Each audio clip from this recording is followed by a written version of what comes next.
Tu te souviens, la semaine dernière, dans Velvet Jungle, on a eu un petit avant-goût de notre invité de ce soir, Boy George. C'est ici à Paris que je l'ai rencontré dans son restaurant macrobiotique préféré. Enfin, tout ça, c'est juste une histoire de chapeau. Boy George, tout de suite. Every time you put out an album or a song, it always seems like people are saying it's a comeback. Everyone's always waiting for you to do something. Why is that, do you think? Well, I suppose when when you've been as successful as I was with the Culture Club, and then, there was a sort of dull, dark period. Everything you do after that is a comeback. It gets on my nerves because I never stopped making records.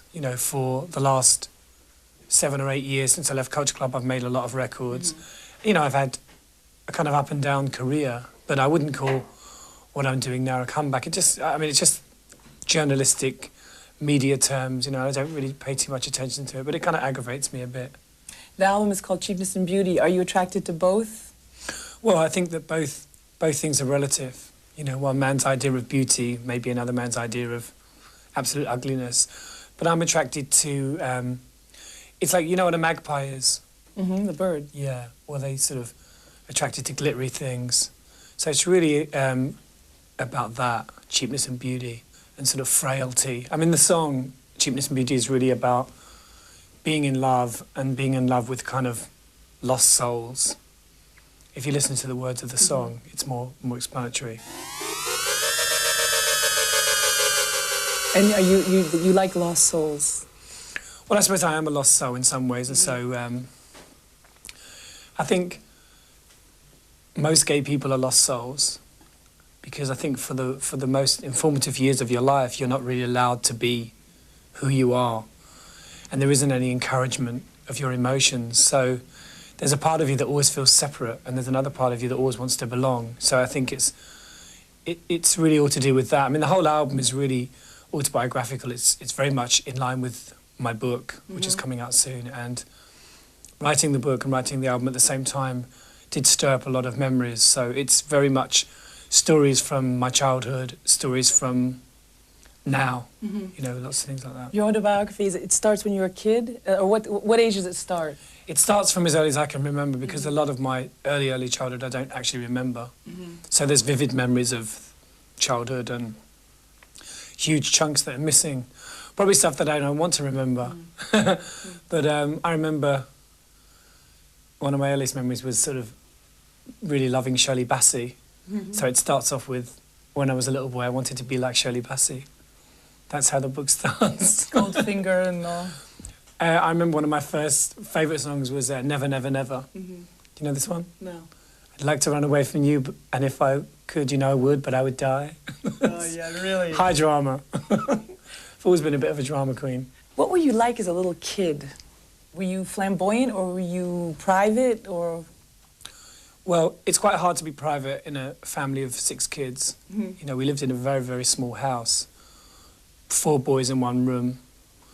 So it was very hard to have any privacy.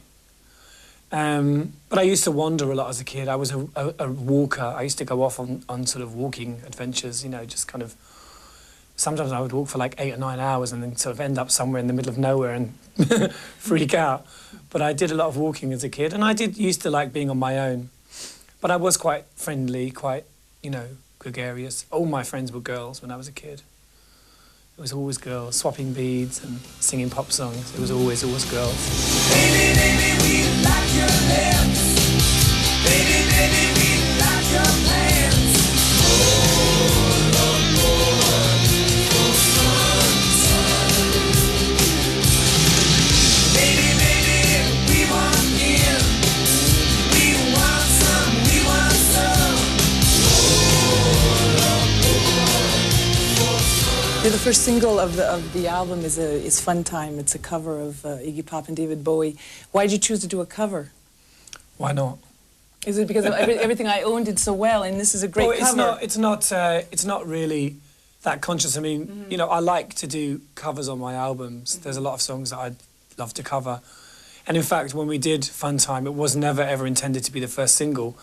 When you mix an album, you go for the track that kind of sets the album up. It's not necessarily about being #1 or it being a cover or anything like that. And in fact, this record is a kind of challenge because a lot of the radio stations are saying, well, it's too hard, or Yeah, that's what I wanted to talk about. it's not Boy George. It's a new sound for Boy. It's sort of a dirty sound. I like it, though. It's different. I mean, no one ever says to a painter, why isn't your painting like the last one? And it's the curious thing about pop music that it's turned into this kind of almost like market strategy. Like when you turn on MTV, it's like watching adverts. Everything is so perfect. Everything is so premeditated. And I suppose what I'm going for with this album, with this song, is the kind of rawness. I mean, the album was recorded in 5 weeks very quickly, avoiding all the old cliches, all the old ways of recording, and really going for passion rather than perfection. And for me, it is a kind of backlash against the kind of pretty boy, manufactured stuff that's being churned out of the airwaves, which I can suffer the most trashy pop music as long as it comes from the heart. But when it's kind of manufactured and premeditated by some fat cat in a studio, then I object to it. So it's a kind of rebelling against all that, really. There are songs also quite pop, but the sound definitely has changed. It's a little less... I think people want to keep you in a corner. People want to sort of think of me as this kind of chirpy little pop persona.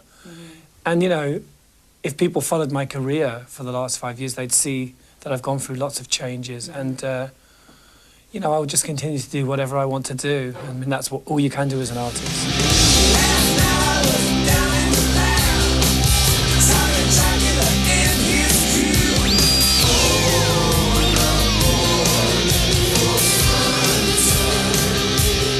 When you sang with Culture Club about Do You Really Want to Hurt Me, I think it was quite clear that you were homosexual. But in this... It was obvious. I think it was obvious, maybe not, but I think so.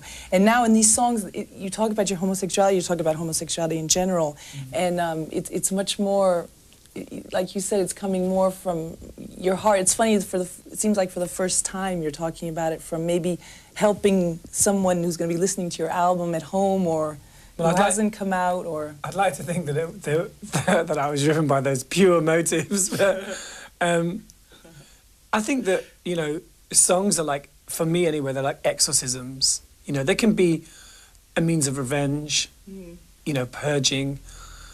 I think that songs help you work through problems. So a lot of my songs are questions. I mean, they're not answers as such, but they're questions. Songs like God Don't Hold a Grudge, it's a question. I mean, in some ways I feel quite defiant, and in other ways I'm quite unsure, because I think that one never knows any of the answers. You just have to kind of do what you feel in your heart, and the rest of it hopefully will fall into place. But if people do read my book and listen to this album and feel inspired, feel confident, then I've done a good job, because I think music can play that role. It doesn't have to. But I think music should either make you laugh or cry.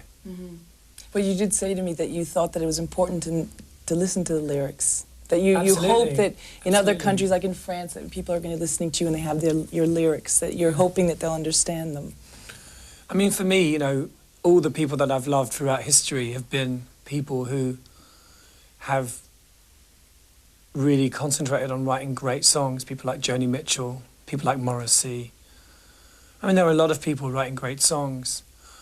A lot of the time, what gets passed off as a great song, to me, is just dross. I mean, people who get called geniuses today, I just think it's a joke, really. When you listen to sort of Joni Mitchell or Bob Dylan, that's kind of really vivid. It's really picturesque. It's moving. It's special. And I think that in a way, the downside of technology, computers, is that it's made pop music more accessible, but it hasn't made pop music better. And you can't program emotions. I mean, I think technology is really important and it's a way forward, but in some ways it's also a way backwards, because there aren't as many people learning instruments as there were 20 years ago. And I think that music is suffering because of that. Because, when you make dance music, you can get away with not really being able to play. Right. But you still can't necessarily write a great song unless you have the talent to do so. So you get a lot of this kind of real, what I call, sort of Euro cheese, sort of German kind of Nazi pop music, which I just really hate. It's quite fleeting. It's fleeting, but also it's like, you know, radio stations generally have a responsibility, as do filmmakers. You know, they have a kind of certain amount of control over the airwaves. And I'm beginning to think that they don't like music. I think what it is that a lot of DJs now have turned into personalities, whereas like in the 60s and the 70s, you actually had DJs who loved music and they knew about music, they went to concerts. Now you've kind of got celebrities who tell jokes and do these kind of comedy sketches, and they know nothing at all about music, not a thing. And it's so insulting to go onto their shows and be interviewed by people who know nothing about what you've done or nothing about the past. It's just ridiculous. I could live, I could die, I could be reborn in your arms.